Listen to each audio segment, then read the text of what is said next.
Hello everybody, and welcome to a new episode of Gaming in the Wild, a video games podcast about games from the artistic, creative side of the tracks, from indie to AAA. My name's John, I'm your host. I'm a journalist based out in Reykjavik, Iceland, where this evening it is a grey, blustery, windy day. There is a windstorm going on outside. Lots of people screaming and shouting as they run past. And it's been like that all week. It's been an interesting week for me. Here in Reykjavik, I had my first solo art exhibition for quite a few years in the last week. So I've been out of the house and at the gallery for most of that time. It's been a really interesting week, really fun to show some new work and see some friends. Lots of good people came down to the show. And I was there looking after the show for most of the time and welcoming people and explaining the work and so forth. But it did mean that I had some periods where I was alone in the gallery with the work, and I used that time to play something on my mobile, on my iPhone, using a backbone controller to control it and turn it into a little mini Switch. And the game that I played was an Apple Arcade exclusive called Fantasian, or Fantasian. It's an oddity in the Apple Arcade store in that it's a JRPG made by some of the people behind the original Final Fantasy series. And it's been an interesting one for me to play, having not played one of those types of games for quite a few years actually.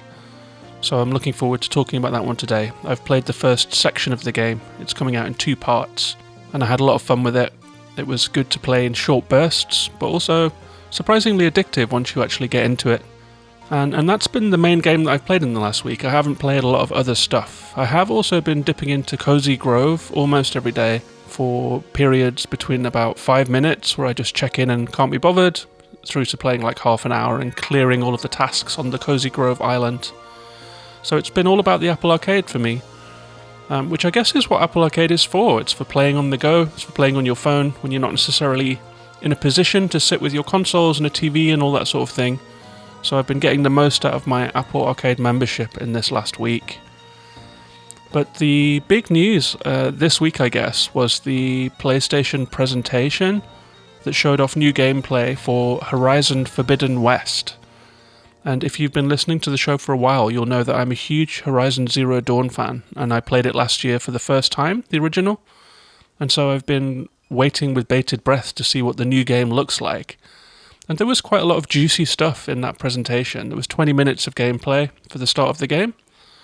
And it looks like a direct sequel in almost all ways. It looks a lot like the original Horizon Zero Dawn. Aloy looks the same in it. Still the protagonist, still the same gameplay style. It looks like it has heavily upgraded visuals. It looks kind of stunning in a 60 frames per second. I think it was PlayStation 5 footage that they showed. And it looked very smooth, very detailed, very crisp and colourful. It looked really stunning. It's set in San Francisco, so we got to see some of the Golden Gate Bridge, of course now collapsed in the far future. And we got to see some combat, which looks similar to Horizon Zero Dawn 1, with elements of stealth, elements of archery, and lots of kind of avoiding, diving away from things and taking on giant robotic animals. Looked really fun, and that interspersed with narrative beats where you're talking to characters, getting missions, using your focus scanning device to scan the environment for places that you can interact with. But one of the only bugbears that I had with the original Horizon Zero Dawn was the climbing, because it came out the same year as Breath of the Wild, which obviously had free climbing.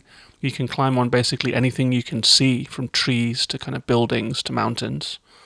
And it looks like Forbidden West has tried to update the climbing, because in Horizon Zero Dawn that was a big problem with the gameplay. You would often run up against invisible walls. If you're running up a hill, there's kind of a point at which the angle becomes too steep and you just slide back down again. Although I have to say, it doesn't look like they've gone all the way with it. It still looks like there are demarcated, climbable areas. So it's not what I was quite hoping for, which is complete freedom in a 3D world. But something else that they've taken from Breath of the Wild is the introduction of a glider. In Breath of the Wild, obviously, you can use your kind of parachute hang glider to climb up to the very tops of buildings and then to to jump off the top and float across the landscape and take in the landscape on your way down, which is really cool, a really cool mechanic from Breath of the Wild. And Horizon Zero Dawn has incorporated that into the sequel. So they've definitely taken from games like Assassin's Creed Odyssey and Breath of the Wild and updated Horizon Zero Dawn. It now also has underwater swimming, much like Assassin's Creed Odyssey. And so it looks like they've updated the Horizon Zero Dawn game world and gameplay to include improvements to the open world formula that have come out since the first game. And I'm interested to see what they do to innovate within that. It looks like Aloy now has a hook shot, so as you're jumping you can shoot and pull yourself onto high ledges and things like that. But I'm really curious to see what, as well as just updating Horizon Zero Dawn, if they have managed to innovate within the genre and add something new to it. I didn't see anything like that, really, in the first gameplay trailer that we've seen, but I'm hoping that they're going to, as well as improving and updating the original, bring something new to the table as well. So let's see. They didn't give a release date for it. It looks like they're aiming for Christmas period of this year, but they haven't set a release date, and so that in itself suggests that it may slide into 2022, but let's wait and see.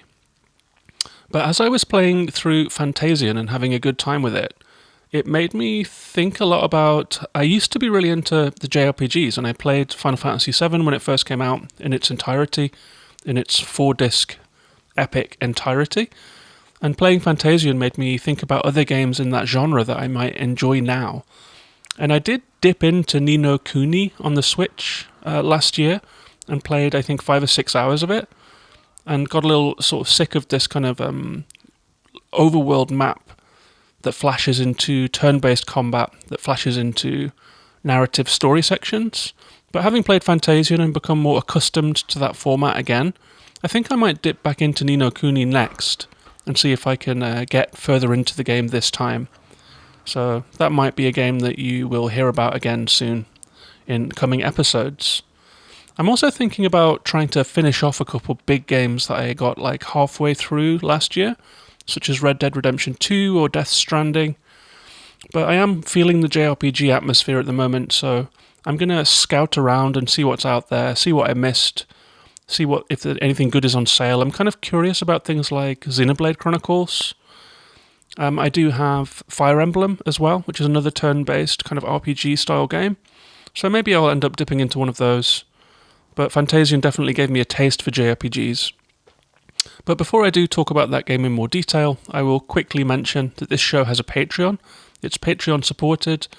You can go to patreon.com/gaminginthewild if you enjoy this podcast for the first time today, or if you're a regular listener. I do always love it when I get a message from a new patron and they say that they've been listening for the last year and they've just decided that now's the time to join up on the Patreon and support the show. I met someone like that the other day, so hello to Patrick, who has been listening to this show for quite a while. He lives here in Reykjavik and he had some nice feedback on the show. So if you're interested in supporting the show, you can go to patreon.com/gaminginthewild. You'll get extra episodes, you'll get sale recommendations and an invite to our Discord server, where you can talk to me and some other listeners of the show and some nice people and friends and other podcasters, share what you're playing and see what others are too. I'll put a link in the show notes so you can click right through if you want to join up. So that's patreon.com/gaminginthewild for that. And with that out of the way, let's move on and talk about the featured game of the episode, Fantasian.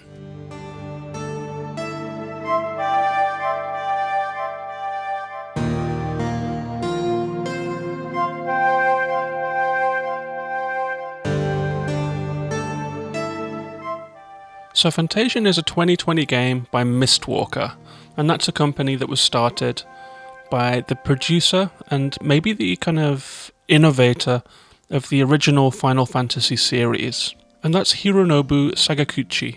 And he's credited as the producer on lots of those original pixel art Final Fantasy games. He has said that Fantasian may be his last game as he approaches retirement. And he brought some of his old team together for this game. The music is by the original Final Fantasy composer Nobuo Uematsu, who also said that it might be his last game for health reasons. And Uematsu has said that he spent 13 hours a day for an entire year composing the music for this game. And Fantasian was announced in 2019 when Apple originally launched Arcade. So it was one of the flagship games for the service, and it only just came out this year. It's available for iPhone and for iPads, and it has touch controls, or it has full controller support. I played it on my iPhone XS Max with the Backbone controller, so I had the 2 sticks that I could use and the buttons and shoulder buttons, and it played very well on that setup. I did try out the touch controls and found them to be serviceable. You just tap on the screen to head where you're off to, and a little red pin appears on the screen, and your character walks over to it, and the turn-based combat worked okay, but I was very happy that I was playing it on a controller. It was much better, much more intuitive. I think it would look great on an iPad, so perhaps the optimal way to play it is on a nice big iPad or a large iPhone with a controller. But you can try out the touch controls too, they weren't bad. I've just finished today the first part of the game. That's everything that's available now. It took me about 20 hours to get through in total, and it's a game that's being released in 2 halves, with the second half promised later this year. And the game is described by the developers as an exciting new RPG set against a spectacular backdrop made from over 150 handmade dioramas that blends physical environments and 3D characters. And I think they are right to focus on the visual aspect of the game. It is definitely the star of the show here, but my description was a love letter to classic sweeping turn-based JRPGs with all of the charm and eccentricity that comes with that. And this game did remind me a lot of my time playing Final Fantasy VII. The story beats are similar. I mean, it's overtly a tribute to that game in some ways, from the design of your main character, Leo, who is like a kind of a typical contemporary JRPG hero, and that he is kind of androgynous, kind of beautiful, dressed all in black, with a shock of white spiky hair. I would say that he looks like his parents could quite easily be 2B from Nier Automata, and Cloud Strife from the original Final Fantasy VII. He looks like those two have been melded together. And there are some other things that it has in common with Final Fantasy II, for example. In that Final Fantasy game, there is a material known as materia, that are kind of charged power crystals that you can use to plug into your weapons to give yourself extra abilities. And that mechanism does exist in this game. You can plug jewels into your weapons to power yourself up, but there is also a substance in this game called mechteria, which made me laugh when I first saw it, because materia and mechteria, you know, it's a very clear reference. And one of many. This is truly a love letter to old-style JRPGs, and I would say that for some players that will make or break how much they appreciate this game. As an original Final Fantasy VII player, it definitely took me back to that era of gaming, and I felt a certain kind of nostalgic warmth around playing this game that I haven't felt for a really long time, because it hasn't been my genre since then, really.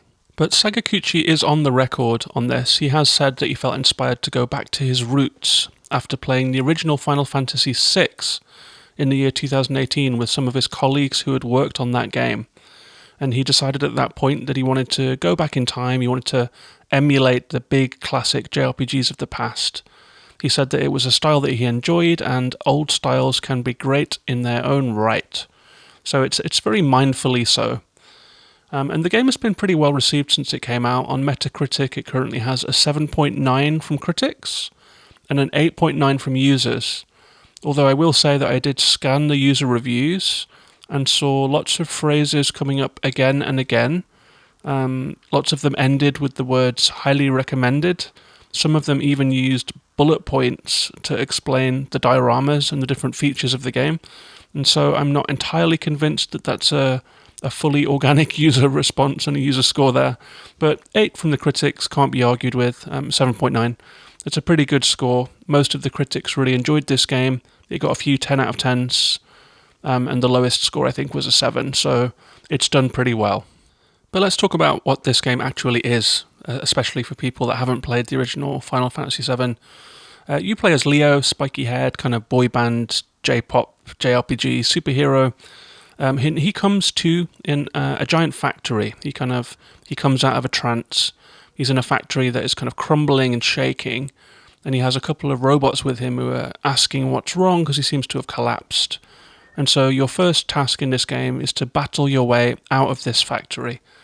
And this is where you're introduced to the turn-based combat, which is like a staple of the genre. It's turn-based party combat, so you're usually controlling 3 combatants. And it's like the game has several phases. It has the exploration phase where you're walking around. It has narrative phases where you're talking to other people and hearing story. In this game, it also has flashbacks that are included in that. And then it has the combat phase. And so as you're walking around the game environment, you'll occasionally get a screen flash, and you'll flash into a different look. So you're looking down at the battle, and you take your turn, and then the enemies take their turns, and you have to basically beat them, heal yourself, use your weapons, use your abilities to take them out. And there are a couple of innovations that Fantasian brings to the table as far as the combat goes. For example, there are different attacks that can be curved. So if you're facing 20 different enemies, let's say one at the front has a big shield, you can kind of curve your attack to bypass that shield and hit people that are behind them, which is quite cool and not something that I've seen before. And there is also something called the Dimension, and that is a machine that will kind of bank battles. I would say one of the pitfalls of this genre is that as you're exploring the world, it can get a little tiresome to be constantly sucked into combat, which is somewhat repetitive, sort of 10 times as you're walking across one area. And so what the Dimension allows you to do is to store those enemies away. So let's say 4 enemies attack you, they go into the Dimension, you see that the number 4 has appeared at the top left-hand corner of the screen, you carry on exploring, and 4 more go into it, and 4 more, and by the time it gets to 30, that's the maximum amount of enemies that the Dimension can hold, and you are then forced to battle them. You can also choose to do it when you have like 15 or 20, but what that means is that you are allowed to explore more organically without being constantly interrupted, and then you have these kind of epic battles every 5 or 10 minutes where you just take out all of the enemies at once. And so I think that's a really smart way to sidestep that issue of feeling like your exploration is being constantly interrupted by combat. It works really well. It allows you to strategize a little bit, and it allows you to get into more of a flow with the game. It also means that after you've cleared out the Dimension of 30 different enemies, you'll get all of your experience points and items at once, rather than little trickles here and there. And so your level will often flash up after one of those giant battles and really make you feel like you're making progress in the game. You get XP, experience points, and that every time you go up a level, you'll occasionally learn a new spell or a new attack or ability. Your health will go up, your magic meter will go up, your attacks will get more powerful. And so it's a traditional leveling up system, but it's just streamlined. The game also does have a skill tree system like most traditional RPGs, but it only opened up, I would say, in the last hour of this episode of the game. And so I guess it's not really relevant for this review. It looks like there's like a good 50 or so skills that you can learn. Some of them generic and some of them actually adding useful new abilities. But I think that's going to be something that will be more fully explored in the second half of the game later this year. So after you've battled your way out of the factory, Leo warps out and he arrives in the human realm, and this is where most of the game takes place. It's kind of a fantasy setting with sci-fi elements, so it's almost medieval, but there are elements of technology in it too. There are robots, the technology does exist, but it is kind of medieval, it's not futuristic, so it feels like that kind of classic crossover that we see in JRPGs quite often. And as you explore this world, you try and rediscover Leo's memories, you try and jog his memory by going back to old places, by meeting people that know him and being guided to his house or to different places that he has lived, his workshop. And you meet friends from your old life who will try and jog your memory and be very surprised by Leo's amnesia. You'll meet new people along the way, and you'll form different companion bands at different times. You'll have new characters to level up with different attacks and different skills to keep it fresh throughout. And the game is your journey as Leo to figure out your own past, to figure out why you have amnesia, to figure out what you were doing in this machine realm and how it's relevant to the world you're living in. You'll figure out what the Mecteria infection that is taking over the human realm is. You'll interact with royal family, you'll meet mysterious strangers and all that kind of thing. The story isn't really the main appeal of this game. It's pretty tired and familiar, to be honest, but it feels like that's kind of part of the genre in some ways. I don't feel like the writing in these games has ever really been the best, but it's a stylish and appealing kind of fantasy world that you move through, and it has that feeling of like a grand adventure, even if the dialogue and the characters are a little basic and the story is a little basic.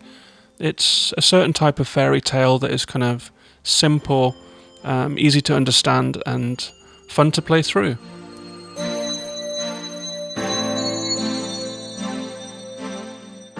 But if the story is not the star of the show, I have to say that the visuals and the game environment and the game world definitely is.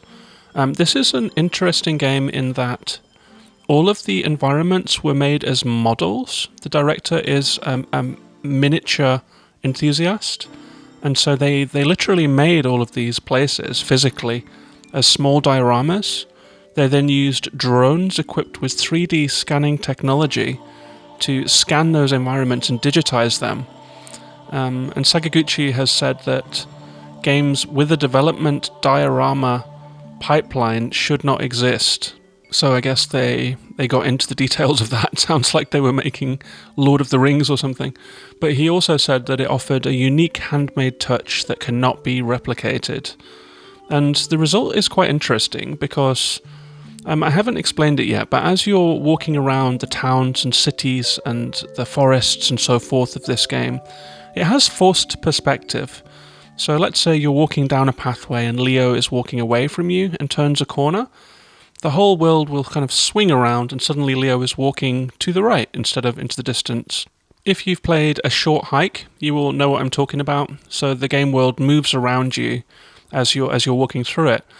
And it's really interesting what they've done because the graphical quality that is offered is quite physical. And I wasn't aware of this graphics technique as I was playing the game, but I definitely got a sense that it was quite a physical environment. I did notice that the architecture, for example, in the towns and cities of the games felt quite weighty and quite designed. And there were lots of kind of curved edges and organic shapes in the game. And I guess that's why it looks that way, because it's been literally taken from real-life models. And so it's a beautiful game to look at, and that's one thing that I think will really appeal to those original JRPG fans, is that it's classic gameplay, almost exactly the same as those old Final Fantasy games, or at least back to 7, but it's been very much updated visually, so it feels fresh and it feels contemporary, but it does have that completely classic gameplay. And the environments are wonderful. You start off in a small desert town called N, and you wander around there. It's very dusty, it's a village. There is a new town where everyone lives, and then an old town which is infected by the Mecteria. And you'll see kind of abandoned buildings. You'll go into interiors where you can talk to the people that live there and get those kind of small snatches of dialogue that don't really mean anything in the larger scheme of things, but are little slices of life from the villagers. And they also just give you this kind of random history lesson. It's a little bit funny. It was the same in Final Fantasy, I remember. If you're walking around a town and talking to people, they'll speak in informative non sequiturs. Like the guard at the gate will say, "The king has just returned. He lives in the castle up the hill." And then the person just inside the gate will say, "There is an excellent weapons shop here in the west part of town." And so it's never really naturalistic or convincing. You're just talking to people who are filling you in on the facts as you walk through the game. And that kind of clunkiness is something that is kind of intrinsic to this genre. It's not like it's a scripted film, like in modern games, in character-led, narrative-led modern games. The distinction between cinema and screenplay writing has kind of evolved, and literature and video games, they've all come closer together. And so we get this quite kind of literary, cinematic script style in a lot of modern games. And these old JRPGs didn't bother with that at all. It's a completely different beast. It's a completely different style of writing. It contains a lot of in-jokes. It's often quite funny and quirky, and they aren't believable characters. It is a true fantasy in that way. Like, the motivations of the characters seem incredibly simple.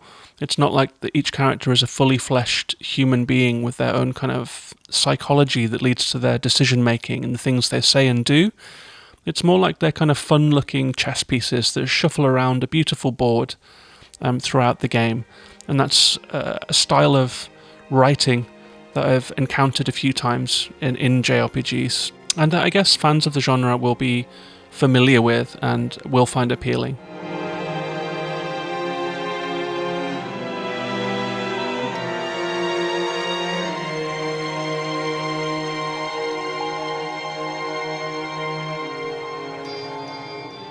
And there are other environments that really stand out. I think when I think back on this game, I will remember mostly places. There is that desert town of N.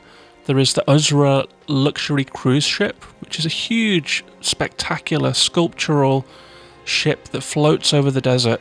And it's a luxury cruise liner. And you go on a journey on that ship, and it's a big section of the game where you're talking to the crew. It's where you'll meet the princess of the nation of Vibra, where the game is set. And there is a lot that goes on that cruise trip. It lands in the canal city of Vents, which is a fully fledged city where you can walk around, talk to people, go into the bacteria-infested section of the city, talk to the mayor, solve problems, do quests, all that kind of thing. And then there is the capital city with the royal palace and the old town. There are various kind of dusty trails and ancient walkways. There's a colosseum and an ancient forest. All very colourful, all beautiful. It uses perspective as well and like lens blur. So often the foreground will be crisp and the background will be out of focus. And Leo will kind of walk from this crisp foreground into the background in a way that feels quite cinematic and is definitely a result of the graphics techniques that they have used. And so the game has a really cool sort of sense of place, even if the world does feel a little cold and definitely very much like a computer game world. It has a really decent sense of place throughout. It's very visual. The music, as you can hear, has got this kind of slightly easy listening sort of fantasy vibe to it, but it fits with the game really well. It's a really pleasing presentation overall.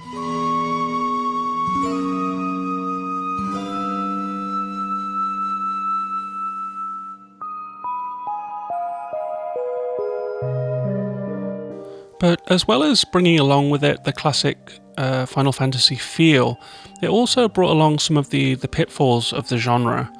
I did actually get a flashback whilst playing it to a control problem. So this kind of forced perspective that I've been talking about, where the world moves around you, if you walk into the screen, let's say, if you're walking eastwards and you come through a gate, but then there's a kind of a moment where you move into the next environment and suddenly you're facing west, for example, there's quite a lot of times where you'll leave one area facing one way, and then when you enter the next area, you're facing a different way completely. And if you're still holding the controller joystick in the direction that you were facing, you'll immediately walk out of the area again. And I've lost count of the amount of times that I walked into an area and then immediately walked out again, simply by holding the joystick in the same direction. And that gave me a little bit of a flashback to Final Fantasy VII, to having these moments of frustration where I would roll my eyes a little bit because it seems like a kind of a slight design glitch with the controls. There are a couple of other modern conveniences that are missing. I think especially for a game designed to be played on mobile, autosave is essential, and frequent restart points, because if, for example, you're playing and someone says hello to you, you put down your phone for a couple minutes and then you pick it back up, that app will have often gone into the background, and I found out the hard way that it doesn't save your progress, even if you just put it down for a second. Sometimes the software will restart completely if you exit the app to, for example, check a text message or a Facebook message or something. And so I often had to replay sections for 15 to 20 minutes, so really big, considerable chunks of game. And if you've just gone through, for example, like a very dialogue-heavy story section in one of Leo's many flashbacks, and then I've kind of held my phone to one side and just like clicked with my thumb, not even looking at the screen, just trying to get back to where I was. The restart points aren't great, and all of the saving is manual. And this could have been really easily fixed, They could have just every time you enter a new area or change from screen to screen, they could have had an automatic restart point at the start of every screen and just solved that problem. And I think for a game that is based on mobile, autosave and restart points are really important. So they fumbled the ball on that a little bit. So it does feel creaky. It does feel like a game from the past in some ways. But I've got a feeling that the intended audience for this game won't be mad at those things, because it's all part of the package of the kind of the classic feel that this game has. It is an old style game with a new style look, and I think that a certain section of gamers are going to adore that about it. My final criticism of it is that a couple of the bosses in the late game are basically kind of, if you play through at the speed that I did, by the time you get to them, I think by the time I got to Vam the Malevolent, the nasty god of this game, by the time I went into combat with Vam finally, I was at level 27, and I bounced off of Vam for 3 times, and I think they're quite long battles. Some of the battles are 5 or 10 minutes long, some of these boss battles. And I was kind of playing it perfectly, using a mixture of abilities, using slowing him down, putting the defense up on my party, using attack buffs to make sure that I was fully powered up, finding his elemental weaknesses, and still getting my ass kicked. And I ended up resorting to looking at an online guide, and it said you shouldn't really take him on before you're at level 30 or 31. So I just walked around in circles for a while and emptied my Dimension device a few times, leveled up to 31, and then beat him on the first try pretty easily. The same went for the last boss of the game. I wasn't quite at the right level. I just had to walk off and walk in circles and fight some baddies. So there was some kind of clumsy level gating in this game as well. So if you do play Fantasian and you find yourself up against a boss that is defeating you, just level up and you'll take care of them in no time at all. Your attacks will be stronger, you'll have more health.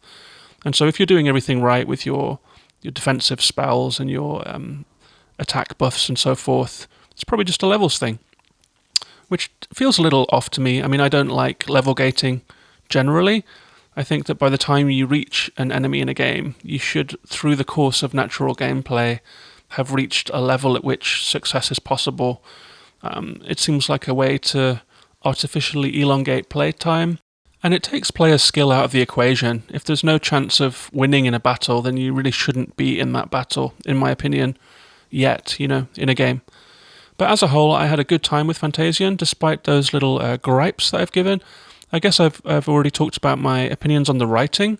Like, it's a very stiff narrative and a very familiar story, and some quirky, eccentric gameplay, but it's a visually beautiful presentation. It was a really nice flashback to the classic JRPGs, and I mean, I remember Final Fantasy VII being a real breakthrough game in some ways. I think it was the first time I had ever seen an advert for a video game on TV. I remember that was a really big deal at the time because, I mean, as a teenager at the time, games weren't really on TV. They weren't really part of popular culture in that way. Games had not yet advanced to the kind of the mass cultural events that they are today. And so Final Fantasy VII really did feel like a landmark title, where games really pierced the conversation and became like a kind of a mass cultural phenomenon. And especially Japanese games, or like overtly JRPG style games. It was like a kind of important blockbuster that kind of changed the game. And a really epic game, that was a long game. And I think for everyone that played it back at that time, it was just kind of unforgettable. It's huge and ambitious. And so Fantasian is a nice tribute to it. Smaller in scope, but visually more ambitious. And I do hope that it comes to other consoles, because I think the JRPG fan base aren't necessarily on Apple Arcade, which is mostly about shorter, snappier games. I have noticed on Twitter that there are some JRPG fans who've been a little disappointed that Mistwalker have put this game onto Apple Arcade, but I'm sure it will make its way to the consoles eventually. That's Fantasian.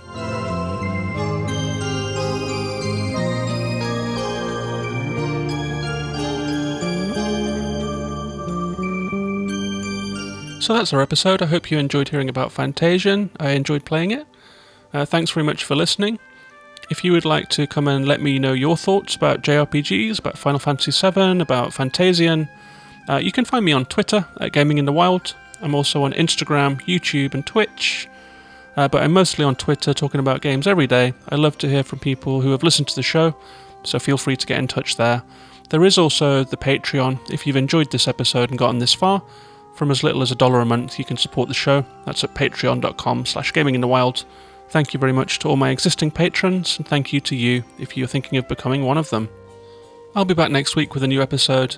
Thanks very much for listening. Take care of yourselves and each other. Bye-bye for now.